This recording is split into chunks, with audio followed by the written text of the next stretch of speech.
استمتعنا بكأس العالم والحلويات والشربطات. وبعد ما شفنا رونالدو وهو في المملكة العربية السعودية نرجع تاني للدوري المصري ولطايف الدوري المصري. ورجعنا بعد طول انقطاع للفصول البايخة لنادي الزمالك. أداء سيء جدا، تراجع في المستوى بشكل غير طبيعي.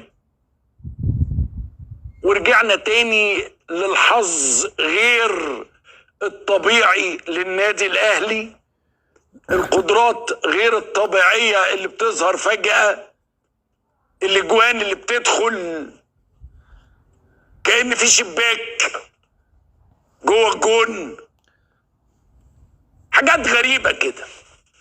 المهم الأداء والنوادي وبتاع وكل ده مقدور عليه، إنما نيجي فجأة يتقال إنه في 2 لعيبة في الزمالك، أحمد فتوح وعبد الله جمعة، عندهم مشكلة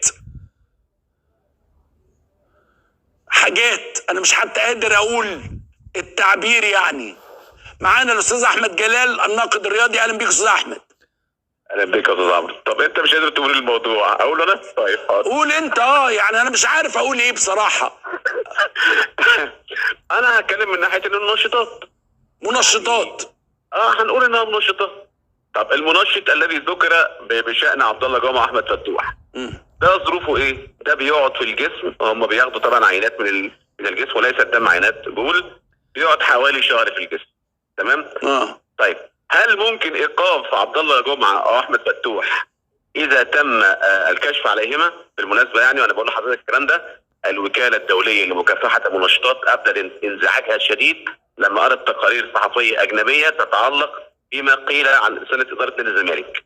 لحقوا الاجانب قالوا ان بيبدوا قلقهم. طبعا ده انزعاجهم، وطلبوا الوكاله المنظمه المصريه لمكافحه المنشطات بسرعه الكشف على كلا اللاعبين. انا بقول لحضرتك معلومه مؤكده. طيب ده هم بيقولوا ان هم كانوا بيتعاطوا بالانجليزي اهو، واخدين كانبس. كانبس ده يعني زي الحشيش كده بالظبط. الحشيش بيقعد في الجسم وفقا للاطباء، مش انا اللي بقول، بيقعد حوالي شهر. طيب هو لو اتكشف عليه دلوقتي وهو في التمرين، هل ده يؤدي الى عقابه او ايقافه؟ لا. امتى يتم التعرض للايقاف او العقوبه؟ لو ده في الملعب، انما في التدريب ما يحصلش اي عقوبه. طب هم خدوا حشيش ولا لا؟ طب احكي لنا ايه الحكايه، انا برضو مش فاهم. احنا قاعدين بنتكلم في الحكايه من نهايتها. ايه الحكايه؟ في 2 لعيب. اتفضل. الجزئيه الاولانيه ان كان في يعني 4 لعيبه عليهم ملاحظات من اداره النادي. تم مواجهه ال4 لعيبه بهذه الملاحظات.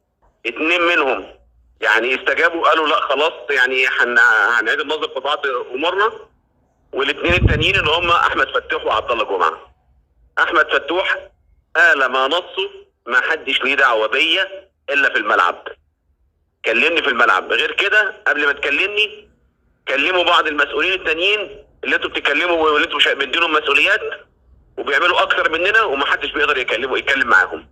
فده كان سبب صدامي رهيب جدا مع اداره النادي. ده رقم 1.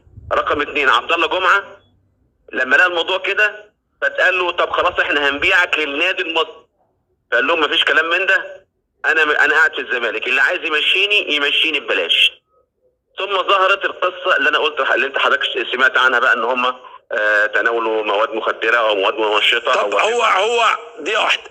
هو التحليل انا اسف انا ما اعرفش يعني، هو التحليل لما يطلع فيه مواد مخدره زي ما يطلع فيه مواد منشطه؟ ما هو الاثنين بيندرجوا تحت قائمه المنشطات. والله يعني الحشيش منشطات؟ ايوه منذ عام 2004. اوكي انا ما اعرفش اصلا. تمام. انما في مثلا حاجات زي الترامادول ده هيتم ادراجه لسه من يناير 2024. لا طب دلوقتي لو اتعمل لهم كان التحليل بعد ما لعبوا الماتش، هم اللي بيتعاقبوا ولا النادي اللي بيتعاقب؟ لا اللاعب. لو كانوا لعبوا وتم ثبوت ان هم تعاطوا ماده مخدره او ماده منشطه، بيتعاقبوا 4 سنين ثم يتم التظلم بقى، وحسب ما بيشوف المنظمه المصريه او الوكاله الدوليه لمكافحه المنشطات هيتخذ فيه اجراء. وعلى فكره في لعيبه اتوقفت في الدوري المصري، يعني في لعيب في سموحه اتوقف 4 سنين في هذا الموسم. ده لو لعب. انما لو ما لعبش خلاص، لغايه اما خلاص لغايه اما يلعب ويتم الكشف عنه، وهو الكشف ده بيبقى راندم، يعني بيبقى عشوائي يعني. لكن في برنامج اسمه ايه؟ وير اباوت. انت فين؟ تمام؟ ده بيتاخد للعيبه اللي هم الدوليين المدرجين ضمن الاسماء الكبيره يعني في المنتخبات. طب ده ممكن ينطبق على احمد فتوح؟ طبعا لعيب دولي في منتخب مصر بقاله 2 سنين. ما ينطبقش على عبد الله جمعه. البرنامج ده طبق على مين؟ على محمد ايهاب بطل العالم في الرمح اللي استبعد من دوره الالعاب الاولمبيه بسبب ان هو ثبت ان هو تعاطى المنشطات. طبق على محمد صلاح على فكره، يعني هو لا بيقول لك انت فين؟ اديني خريطه تحركاتك، انا نزلت مصر، انا رحت ليفربول، نزلت مانشستر، رجعت نجريج، لازم تديله انت فين عشان يكشف عليك في اي لحظه. واخد بال حضرتك؟ حدث مره لمحمد صلاح ما قال لهمش هو فين، ادوا له ورن، ادوا له انذار. طيب دلوقتي النادي اتعامل ازاي مع الاثنين لعيبه دول؟ يتقال ان في جلسه صلح بتتعمل دلوقتي، اللي عرفته ان عبد الله جمعه يقال ان هو استجاب، لكن لسه لم يتضح موقف احمد فتوح. لكن هل الموضوع كده هيتم بهذا الشكل؟ معلوماتي ان في كلام تاني عن بعض اللعيبه في نادي الزمالك يعني برضه في نفس القصه، وكان في لعيب كبير جدا في نادي الزمالك بيتعاطى حاجه اسمها السنوس. ده مشي بالزمالك اللي انا بقول عليه ده. السنوس ده حاجه زي النيكوتين، باكو زي اللبان كده، بيحطوا تحت اسنانه. عارف حضرتك بتوع الملاكمه لما بيحطوا حاجات في بقهم كده عشان ما تتكسرش؟ فده كان عامل مشكله كبيره جدا في نادي الزمالك السنه اللي فاتت، وده حتى الان غير مدرك في المنشطات، لكن عنده يعني بيعمل حاجه كارثه، ده ممكن يؤدي والعياذ بالله للسرطان. لعيب كبير جدا كان بيتعاطى في الزمالك ومشي من 1.5 سنة من نادي الزمالك. طب خلينا ناخد منك خبر برضه، موافق امين عمر ولا لا؟ امين عمر اتقال له ان انت عندك ماتش يوم 8 يناير بعد المباراه اللي حكمها بتاعت ماتش اسوان. فلما دخل على السيستم، طب ما بيتقالش الحكم على فكره انت هتحكم ماتش ايه، بيتقال له بس ان انت اعمل حسابك ان انت موجود في الجوله اللي بعدها. فلما دخل ما لقاش اسمه، قال لهم لا انتوا كده اللي جبتوا لي حقي، وعايزين كمان تحولوا لي التحقيق وتوقفوني وفقا للكلام الذي صار بين النائب احمد دياب رئيس الرابطه وكلاتنبرج رئيس لجنه الحكام وجمال علام رئيس اتحاد الكوره وخالد الدرندري. فلما انزعج امين عمر قال لهم انتوا ما جبتوليش حقي وكمان عايزين توقفوني بعد ما تعرضت لاهانات كبيره جدا سواء في الملعب او بره الملعب من خلال بعض التصريحات الاعلاميه. فطلع كلام من اتحاد الكوره لا ما كانش موجود اصلا امين عمر عشان يتوقف، واحنا ما وقفناهوش. لكن انا بقول لحضرتك الكلام هو بالاسماء.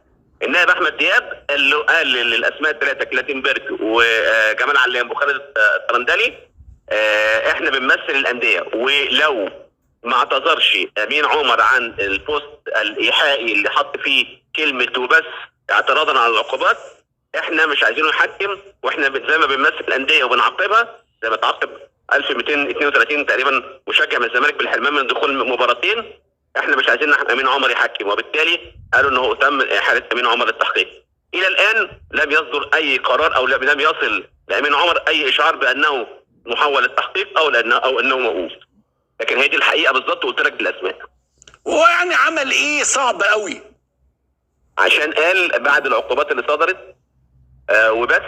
فطبعا هم اعتبروا ده نوع من قصف الجبهات، نوع من التريقه، نوع من الدخول في آفية، كلام كتير كده. فقال لك لا احنا الحكم ما يخشش في الكلام ده، واحنا زي ما بنعاقب الانديه لازم نحافظ على حقوقها، واحنا بنمثل الانديه فده ما ينفعش. وطلبوا ان امين عمر، انا بتكلم على رابطه الانديه يعني، طلبوا ان امين عمر ما يبقاش موجود في اداره المباريات بسبب ما حدث يعني. احمد، هو احتمال فيريرا يمشي؟ والله بعد اللي عمله فيريرا امبارح، فيريرا ما بيحضرش مؤتمرات صحفيه، إذ به فجاه يقرر حضور المؤتمر الصحفي امس، وخرج بعد ما عرف بتصريحات بعض المسؤولين في النادي وقال انا المسؤول عن اللعيبه، وانا لما اقول كلمه يبقى انا اللي مسؤول مش حد تاني. فده بدايه صدام مع اداره نادي الزمالك، ويعني التقارير اللي صادره من نادي الزمالك وانت عارف فيريرا شخص عنيد للغايه، ويعني يا اما كلامه يتفز يا اما هيقول لك السلام عليكم. فواضح ان هو كان قاصد يحضر المؤتمر الصحفي عشان يقول انا المسؤول، وان لما اقول احمد فتوح وعبد الله جمعه مصابين يبقى هم مصابين، صدقوني انا ما تصدقوش حد تاني.